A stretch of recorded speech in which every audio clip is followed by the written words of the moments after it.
Welcome to the Legacy All-Stars podcast. We feature inspirational stories from people who dedicate themselves to helping others. Here is your host, Alan Pawlowski. All right.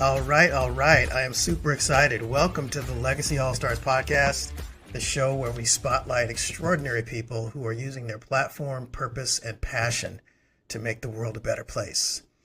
Our guest today is building a future where social impact is accessible, scalable, and most importantly, sustainable. Kian Alavi is the founder and CEO of Mazlo. That's Mazlo with a Z, a technology that helps everyday leaders launch and grow nonprofit organizations with ease, speed, and confidence. Mazlo is a powerful software platform that connects fiscal sponsors and mission-driven projects through modern, easy-to-use technology. It removes barriers to entry by streamlining operations and helping leaders focus more on impact and less on admin work. At a time when trust in traditional institutions is fading, Kian is helping a new generation of community leaders rise by giving them tools and infrastructure they need to build safety nets where systems have failed. Let's dive into the future of philanthropy, equity, and real grassroots power with Kian Alavi. Welcome to the show, my friend. How are you? Thank you, Alan. It's a pleasure to be here. Thank you for having me on. Big fan. Yeah, love it. People familiar with my journey know that I absolutely geek out on legacy building, technology, and social impact. So on that basis, you hit the proverbial trifecta. Yeah. I can't wait to kick the tires on Mazlo and see how it helps others. So let's dive right in, okay? Let's get in. What inspired you to launch Mazlo, and what problem were you setting out to solve? That's a great question. So, some people think there's this aha moment, inspired, you know it, you see it. I would say it's more of a grind. You're iterating forward, you're learning how to build systems, you're building for good. And we were building for good on grants management software and asking folks, hey, how does this look to you? We were using it. I was using it in my previous life as a deputy director, automating hours and hours of just like manual work in a mainframe, punching in numbers, and started sharing that around when I realized it had some power. But what we heard over and over again was, that's important, but that's a vitamin. The painkiller is the back office. That's where we need the painkillers.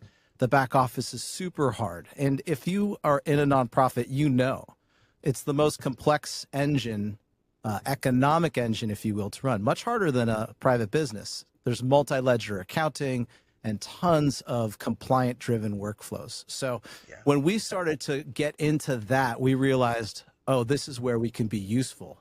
This is where we can ideate. And that's where we started to see a path forward. Nice. You often say that you can't cancel the safety net, the social safety net, if you will. What does that phrase mean to you, and why is it important right now? Yeah, that's a really big question. Look, nonprofits are a hugely American innovation. As this country started to turn forward and build industry and rise with democracy and capitalism, it also built the nonprofit sector. There's three sectors: government, private, and nonprofit. Where government won't go or can't go, where private won't go or can't fund, is the nonprofit sector. And the nonprofit sector literally started as great people in communities linking arm in arm and going after problems and solving them. And so what you have is the true safety net from coast to coast, every state, every city, is the nonprofit sector. And so I call it sometimes the safety net under the safety net, if you will. Now, there's a lot of pressure and scrutiny across the three sectors, especially government right now. Maybe there could be some more in the private space, and there's a lot in the nonprofit space. And sure, it's important to weed out the bad apples and get it going. But you can't cancel the safety net. The nonprofits will be there where others will not be there or cannot go. They bring people off the streets and help them on their journey to recovery. They support elderly, they support our veterans. They support our schooling systems and our teachers. It's just such a critical part of what makes America amazing. And so there's a lot of bashing in the media. There's a lot of, scapegoating and whatnot. But I just want to remind folks, like, these are amazing Americans, right? This is a $600 billion a year space. I mean, that means that our Americans are giving out of their pocket every year that kind of money to fund nonprofits and the work they do. Nonprofits employ 10% or more of our country, 12 million plus people. That's not including the contractors and the vendors and the electrical contractor that comes in and wires a preschool, right? And in some of our heartland states, that's 12, 13%. So, we have to be really careful when we talk about, nonprofits are bad or let this kind of narrative float out there when the reality is that people, and this is over decades, people trust nonprofits first, then small businesses, then corporations, then governments. And why? Because nonprofits show up quietly every day, day in, and day out. Doing the hard work, for sure. Yeah. So you can't cancel the safety net. It's a really important part of what makes this country great. Yeah. How does Mazlo make it easier for leaders to launch social ventures or nonprofits? Yeah, it's a really good question. So Mazlo is a fintech, and we partner with great finance organizations to bring embedded finance into the software. But what are we really trying to do here? When you think of a nonprofit back office, for those of you who don't know, it's really complex. There's, like I said earlier, fund accounting and so much more compliant driven stuff. But you have to have audit readiness at any given time, especially right now, right? If you're going to stand up, you have to stand up with audit proof numbers.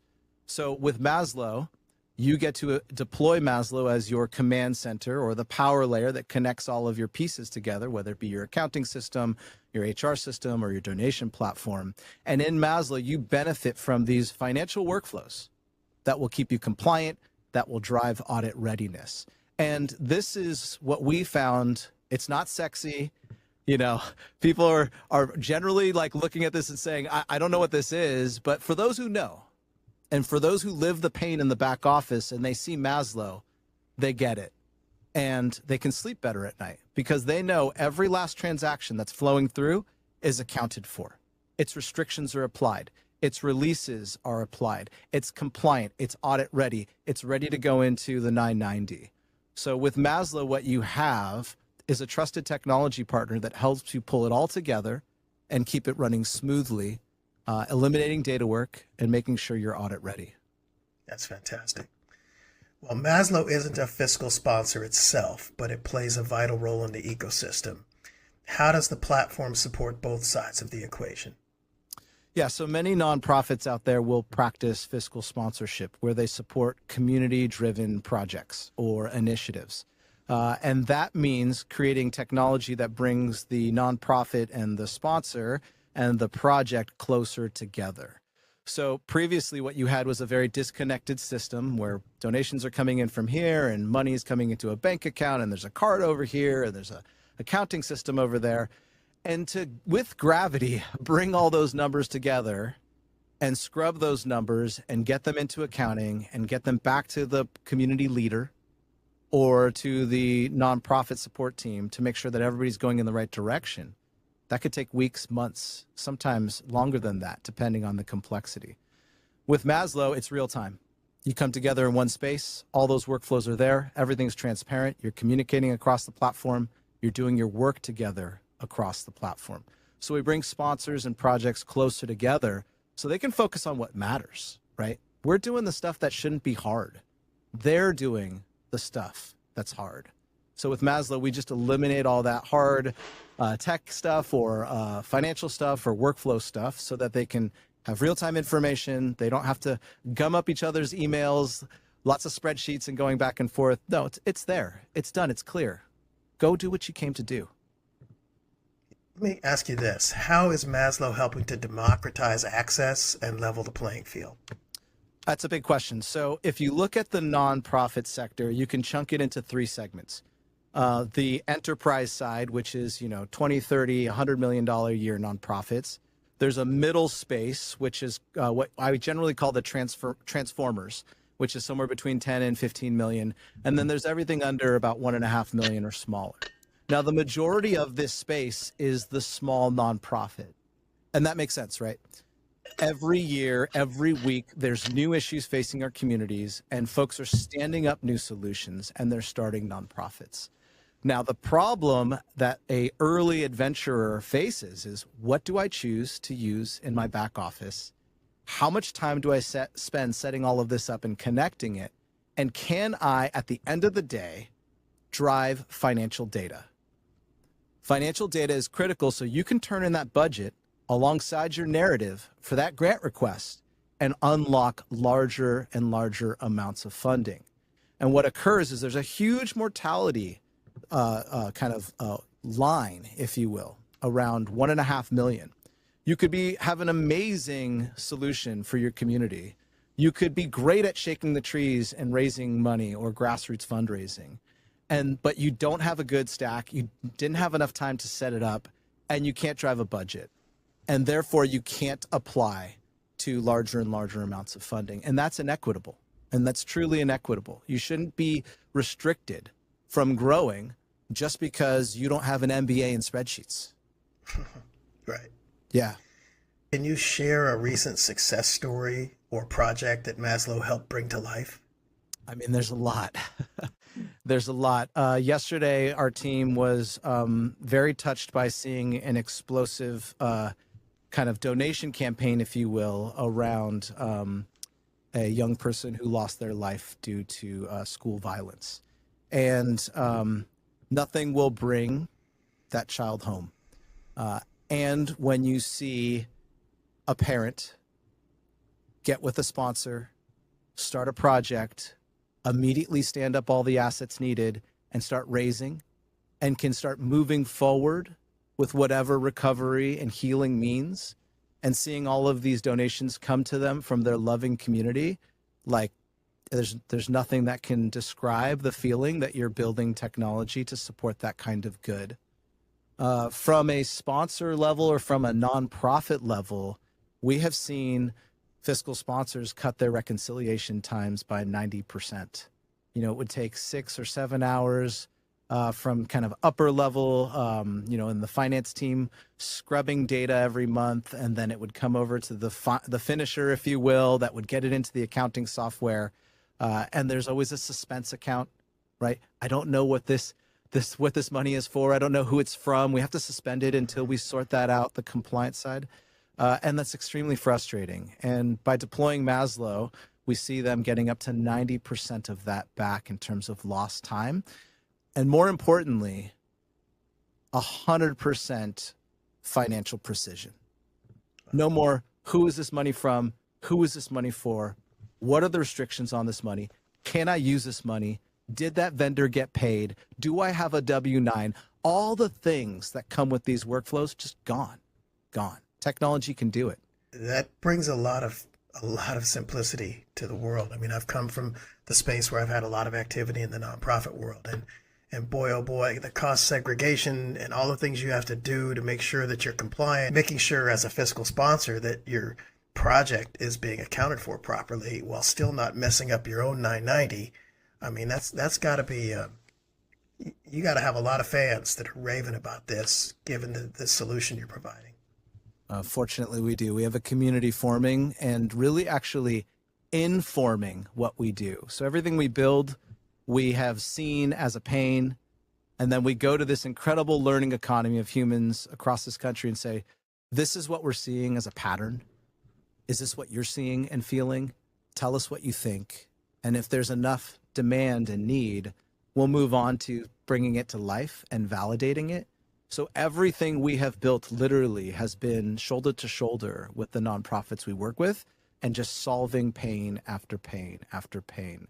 And fortunately, that's how we've been growing. I mean, we haven't really done any getting the word out. It's just folks are coming to us because people are picking up on what we're putting down. Yeah, that's great. All right, I'm going to ask you kind of a bonus round here. Let's go. If you could wave a magic wand and fix one systemic issue in the nonprofit sector, what would it be? This is a big one. Ooh. Well, obviously, I would love for trust-based philanthropy to be the norm. However, I don't ever think it will get there fully and completely. And I understand why. People want to know that when they put a dollar down, that most of that is going to the work and that they can see that. That's right. I think that there is an opportunity to create a space where trust is guaranteed, and that is in the financial data. So nonprofits are required to report through their 990 their activities, making it public because they are, benefiting from tax-free status by providing a public benefit. I think that there's an incredible opportunity to bring all of the nonprofit sector forward in more of a standardized financial data model, if you will, empowering more sharing of data. So for example, I am a foundation or I am a donor and I want to send money or deploy money in something that really I care about, and I want to see what's going on. I also don't want to burden the nonprofit with reporting and things like that. Financial data can do that work. If there's some standardizations and some overall bringing everyone up with financial power around the data, then we can share that. We can share that data very quickly, and we can network the need to the funder much faster, and we can eliminate the lift on reporting back on what's going on. So that's a long answer, but I would say I think there's an incredible opportunity to standardize the space in terms of how we share financial data, and that will lead to just bringing everyone closer together, moving faster, and doing less administrative work. Yeah, that's great. Let's go to another question. What have been your biggest lessons since launching Mazlo, and what's next?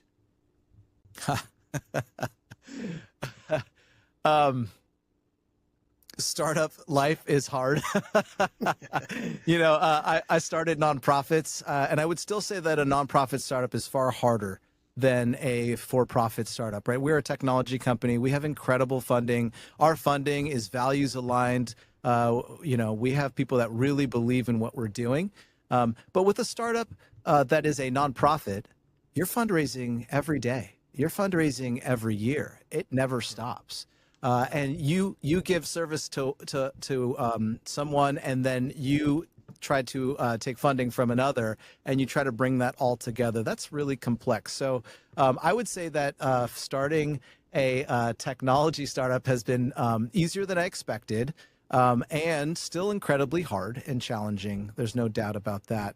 And the lessons that I find in Mazlo, specifically in the community that's coming together, not around Mazlo, so to speak, but just forming in general in this space, is that everybody's ready.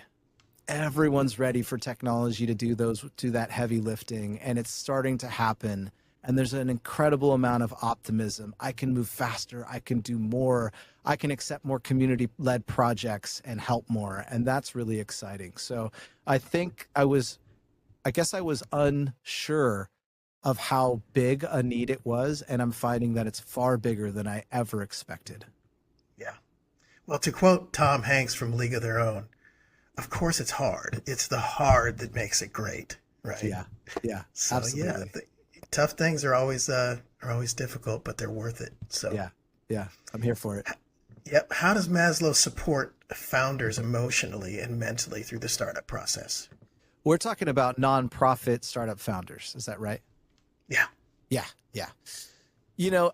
I did this, right? I started as a Model C project in San Francisco, supported by a local family resource center, an amazing one, that they didn't do fiscal sponsorship, but they saw what we were doing and they helped. It was an occasional fiscal sponsor, if you will.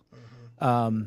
And it's really, really freaking hard to stand up a very complex business while all you're trying to do is knock out the task of the day and drive the van with the kids back to the program, and then you're staying up all night trying to figure out how to install QuickBooks and make that work. So with Mazlo, you get a very simple, intuitive space where you can bring it all together, and you can be confident that every moment you spend in there is a moment doing the work you need to do versus trying to make it all talk together. So in terms of how we support folks, you're going to sleep better at night. You're going to get a person on the phone or on a Zoom screen that's going to walk you through, and often we'll just explain the knowledge that we have come to learn over the years to help you understand fund accounting and all the esoteric language around compliance and audit readiness.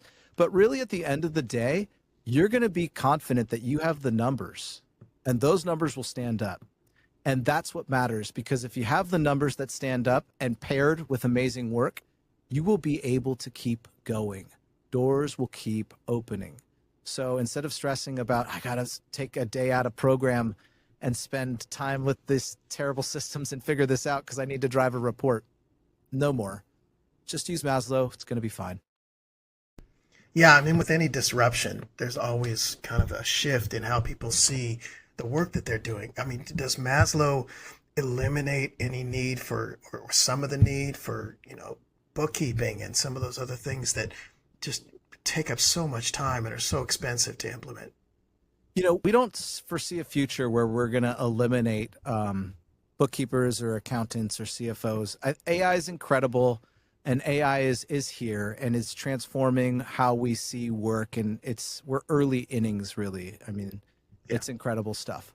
That said, a lot of this work is routine and mundane and can be automated. And that which can be automated will be automated, freeing you to do more work. So when I was saying earlier, one of our early use cases has cut their back office reconciliation monthly rec time by 90%. That's because of Maslow's automations that we brought to them and the ease of use. I foresee people being able to do more. And here's another thing that's important. 75% or 3 out of 4 nonprofits are under-resourced or understaffed in the back office. And why? Because accounting jobs, financial management jobs, we are fighting with the for-profit sector for folks. We don't pay as much, and there are no equity packages. And this has been the case for a really long time. Everyone is always looking for back office help. With Mazlo, you can pick up so much speed. The ideal state is we help you eliminate that search for another to help you grind and sort the mundane stuff. And you really just focus on the high value financial tasks and thinking and decision making that you need to do. Right. All right, we're going to jump into the next section. I'll call this the legacy round. I try to do this with everybody on the show. Tell me what legacy means to you personally, and how do you hope Mazlo contributes to that vision? I've thought about this a bit over the years. I've been around the block a few times. I'm in my late 40s. And I'm not sure where I read it. It could have been in a Dale Carnegie book. But I think the number one thing when it comes to legacy is the people you support and empower and help quietly, not for need of thanks or gratitude or accolades, but just, heart to heart doing that work. And seeing them move on and go forward. I still get, I just got a text message the other day saying, guess who's going to so-and-so college, and those are amazing that they still show up. And of course, we talk back and forth and whatnot. And I think about the folks that I have been so blessed and privileged to have been there with in community as an ally and support. And when I think about legacy, I think about what they may do for others one day. And no one's going to know that Kian was a part of their journey, and that's totally fine. So I think about people first. I'm raising 2 boys. I'm extremely grateful to my wife and to God to giving me this incredible family. So I feel about, when I think about legacy, I think about the people that you were able to support and hopefully the good that they can go on and do from their hearts and put into the world. After I think about people, I think about country. So, I am a proud American. This is an incredible, incredible country. It is the greatest experiment in history, right, in terms of a civilization. And I think about the nonprofits that we can help, and that I have been a part of helping and building with.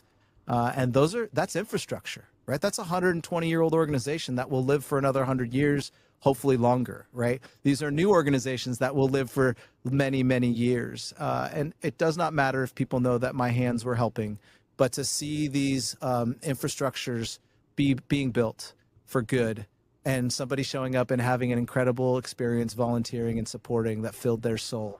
Like that, I think, people being able to support our country through great technology and infrastructure, empowering others to do good, and all of that, again, coming into a greater thing, which is, I think we all have the want and the need to lead from our heart and our mind. So letting more people lead from their heart. Yeah, certainly this generation. One of the most encouraging things that I see of the younger generation is just they're much more mission and purpose driven than previous generations, and I love that about the younger audience. Yeah, definitely. I mean, as a builder now in the kind of technology world, and some called me a disruptor, if you will. I'll take it, sure. What I'm seeing from the young folks coming up is they're not interested in building another photo sharing app. That's just not where they're at. They want to be a part of something that does good. Sure, they're capitalists too, and they want to do good, and they want to put money in their pockets, and they want to buy a home, and they want to raise a family, many of them. But they want to know that what they're working on is making a difference wherever that is. And I'm really encouraged by that, 100%. Yeah, I love that. How can people support your mission, follow Mazlo, or get started with your team? Mazlo's easy to find, mazlo.com. You can book time with me if you want to chat with me, see a demo, or just learn about our work, or share your work and get some thoughts on it. I'll share with you what I know and what I've come to learn, or our team will share with you what they have come to learn. I have an incredible team, by the way. I will say that I am one of many amazing humans in Mazlo, including my co-founder, Sean, who I'd like to shout out, ride or die. This guy's been there through it all. Nice. Otherwise, you can find me on LinkedIn. That's where I mostly am active when it comes to socials. Or you could just reach out to me by a DM there, or email me. You can find me on the website. Yeah. I mean, look, a lot of people I interview on this show I've known for years. I've only known you for a short period of time, but I did get a demo of Mazlo, and I am super impressed. So anybody who's had struggles with that back office part of the nonprofit space, man, I really encourage you to check this out. It seems like a game changer to me. Alan, I appreciate you, man. Thank you for amplifying our work. It means a lot to me. Yeah. All right. I want to thank my special guest, Kian Alavi, for sharing his vision today. I hope this episode has inspired you to seek a path that helps others. For Legacy All Stars, I'm Alan Pavlovsky signing off. See you on the next episode.